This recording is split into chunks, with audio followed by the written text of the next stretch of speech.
Part 49 A'udhu billahi minash shaitanir rajim बिस्मिल्लाहिर्रहमानिर्रहीम। ये काशान बसीरत का ऑडियो बुक चैनल है और आपके गोशगुजार है किताब इस्लामी तहज़ीब व सक़ाफ़त, जिसके मौलिफ़ हैं डॉक्टर अली अकबर विलायती, मुतरजम है मारिफ इस्लाम पब्लिशर। इसका आप 49 पार्ट समाअत कर रहे हैं। 8वां बाब बेदारी आलम इस्लामी की निशात सानिया,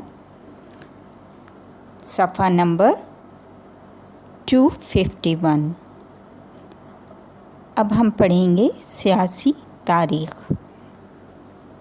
हिंद की मुग़लिया सिलसिला हुकूमत या बाबरी हुकूमत की बुनियाद ज़हीर-उद-दीन बाबर ने रखी, जिसका नस्ब तैमूर मुग़ल तक पहुँचता था।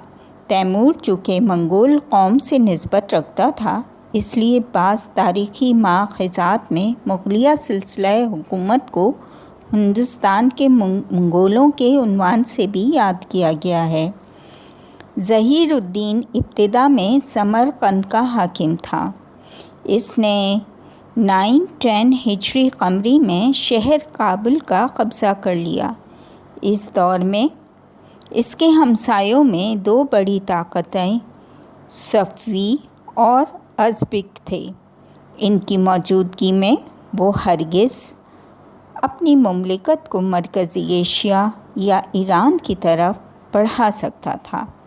इसलिए इसने अपने हमलात और फतूहात का मरकज़ मशरक़ी इलाक़ों मसलन हिंद और काबुल को करार दिया। बाबर की 936 हिजरी कमरी में वफ़ात के बाद इसका फ़र्ज़ंद हुमायूं तख्त नशीन हुआ। हुमायूं अपने ताकतवर रक़ीबों यानी अपने सौतेले भाई कामरान मिर्ज़ा और शेर शाह सूरी की तरफ से दबाव में था। बिलाखिर 951 हिजरी कमरी में शेर शाह सूरी से शिकस्त खाने के बाद इसने शाह तमासप सफ़ी के दरबार में पनाह ली। यहाँ तक कि 962 हिजरी कमरी में ईरानियों की मदद से दोबारा अपना तख्त व ताज वापस ले लिया। हुमायूं के बाद जलालुद्दीन अकबर तख्त नशीन हुआ। अगरचे इसकी उम्र 14 साल से ज़्यादा न थी, लेकिन इसने अपने ईरानी शिया सरपरस्त बहराम खान की तदबीरों से अपनी हुकूमत की इब्तिदाई मुश्किलात पर काबू पा लिया। अकबर ने अपने दौरे हुकूमत में दारुल हुकूमत को दिल्ली से आगरा की तरफ मुंतकिल किया। इसने अपने दाना वज़ीर अबुल फ़ज़ल अलामी की मदद से अपने मातहत इलाक़ों में एक ख़ास नज़्म व क़ानून जारी किया। अकबर बादशाह का दौर हुकूमत मुग़लिया दौर का उरूज शुमार होता है।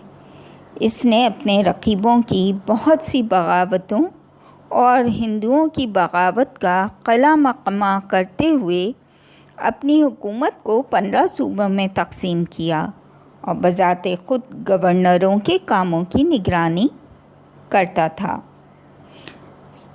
1014 हिजरी में जलालुद्दीन अकबर ने आगरा में इंतकाल किया। इसके बाद इसका बेटा जहांगीर तख्त नशीन हुआ।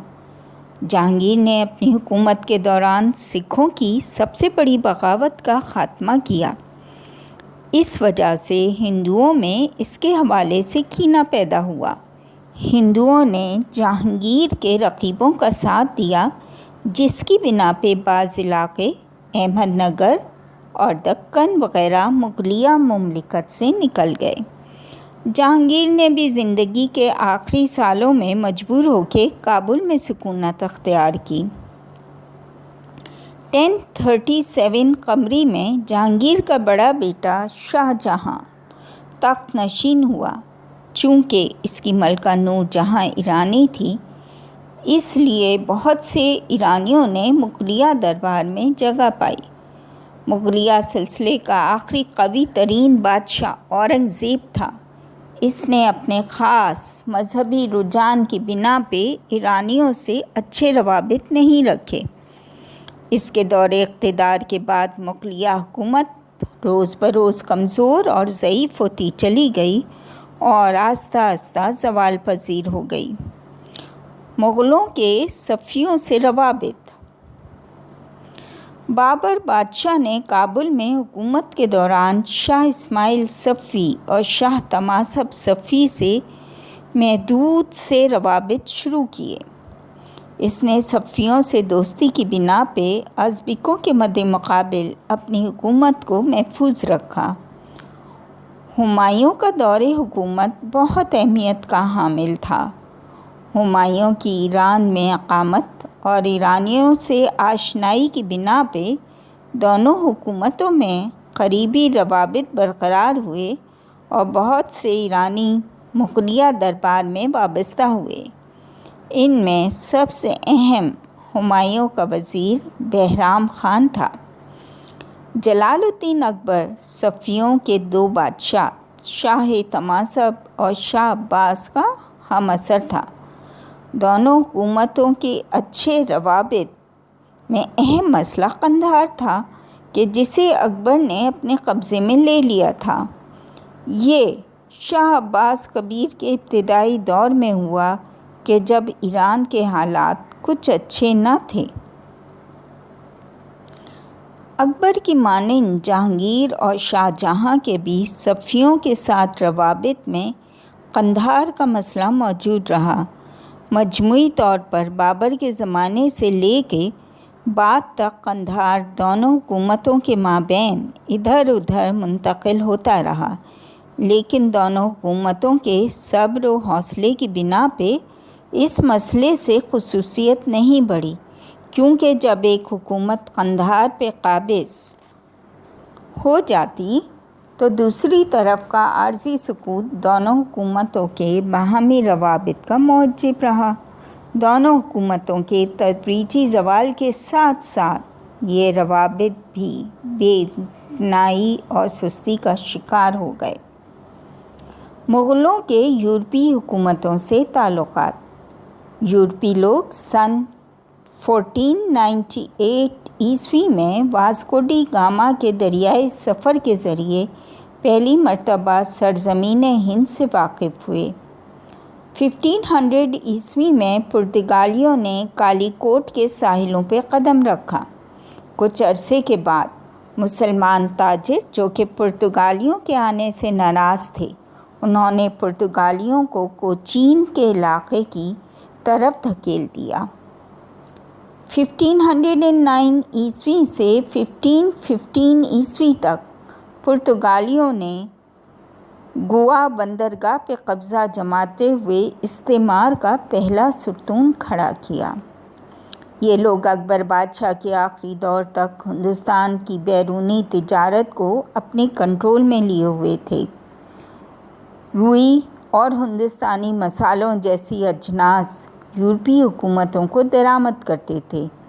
جلال الدین اکبر سال 1580 عیسوی میں دو پرتگالیوں پادریوں سے ملاقات کے دوران عیسائی دین سے واقف ہوا۔ 1600 عیسوی میں انگریزوں نے سرزمین مشرق سے تجارت میں زیادہ منافع اور فوائد کے حصول کے پیش نظر ایسٹ انڈیا کمپنی کی بنیاد رکھی۔ 1608 عیسوی میں اس کمپنی کا پہلا وفد ولیم ہاکنس کی سربراہی میں دربار جہانگیر میں حاضر ہوا۔ اس ملاقات میں ہاکنس نے انگلینڈ کے بادشاہ جیمز اول کا خط بادشاہ کی خدمت میں پیش کیا۔ جہانگیر کی طرف سے انگریزوں کے وفد کا پرتکاب استقبال ہوا، یہاں تک کہ جہانگیر نے انگریز سفیر کو 400 فوجی سواروں کی کمانڈ کے عہدے کی پیشکش کی۔ کچھ عرصے کے بعد ہاکنس سورت بندرگاہ کی طرف لوٹ گیا۔ یوں ایسٹ انڈیا کمپنی کے ذریعے انگریزوں کا مغلوں سے پہلا رابطہ قائم ہوا۔ सन 1612 ईस्वी में जहांगीर की हुकूमत में अंग्रेज़ फ़ौज ने हॉलैंड की फ़ौज के हमरा बहरे हिंद में पुर्तगालियों को सख्त शिकस्त दी। इस शिकस्त से जहांगीर बहुत ज़्यादा खुश था। मुसलमान हाजियों को हमेशा पुर्तगालियों की तरफ से हमलों और लूटमार का सामना था। इस शिकस्त से मुसलमान हाजी काफ़ी हद तक पुर्तगालियों के हमलों से आसूदा हो गए। इस वाक़े के बाद अंग्रेज़ वफ़द की दरख्वास्त के पेश नज़र जहांगीर ने ईस्ट इंडिया कंपनी को हिंदुस्तान में फ़आलियत की इजाज़त दी। यूँ मुग़लों ने अंग्रेज़ों के ताउन के साथ पुर्तगालियों पे ग़लबा पा लिया और उन्हें हिंदुस्तान के साहिलों से दूर धकेल दिया। शाहजहाँ के दौर में भी पुर्तगालियों के साथ जंग और अंग्रेज़ों से दोस्ती की पॉलिसी जारी रही। 1622 ईस्वी में शाहजहाँ ने पुर्तगालियों से निपटने के लिए हगली के इलाके में फ़ौजी दस्ते भेजे। इन फ़ौजी दस्तों ने अंग्रेज़ों के ताउन से पुर्तगालियों को शिकस्त दी और इन्हें ग़ुलाम के तौर पे बाज़ार में भेजा गया। ये कदम पुर्तगालियों के इक़दामात के जवाब में उठाया गया था। औरंगज़ेब के दौर में इसकी अक़ाइद की बिना पे अंग्रेज़ों से निज़ा पैदा हुआ। इसने बंगाल में अंग्रेज़ों से जंग की और इस जंग के बाद सूरत की बंदरगाह को अंग्रेज़ों के कब्ज़े से छुड़ा लिया। लेकिन दरियाई रास्तों से हाजियों की काफ़िलों की हिफाजत और मदद के पेश नज़र इसने अंग्रेज़ों से सुलह की और सूरत की बंदरगाह इनके सुपुर्द की। औरंगज़ेब के आखिरी दौर में अंग्रेज़ों ने चंद इलाक़ों मसलन मद्रास, बम्बई, कलकत्ता में बहुत से मराकज़ कायम कर लिए थे। 1707 ईस्वी में औरंगज़ेब ने वफ़ात पाई। अब बहरे हिंद में पुर्तगालियों की जगह मुकम्मल तौर पर अंग्रेज़ों ने संभाल ली। फ्रांसीसियों ने 1644 ईस्वी में किलबर्ट की मदद से फ्रांसीसी ईस्ट इंडिया कंपनी की बुनियाद रखी।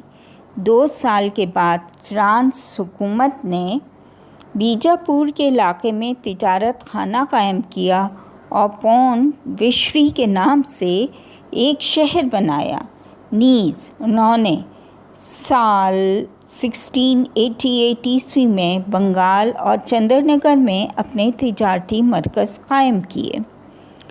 मुग़लों का इदारती और सियासी निज़ाम, इसके बारे में हम आपको अगले पार्ट में बताएंगे ताकि एक सिलसिला कायम रहे। अभी तक हमने सफ़ा नंबर 256 तक आपको गोश गुज़ार किया।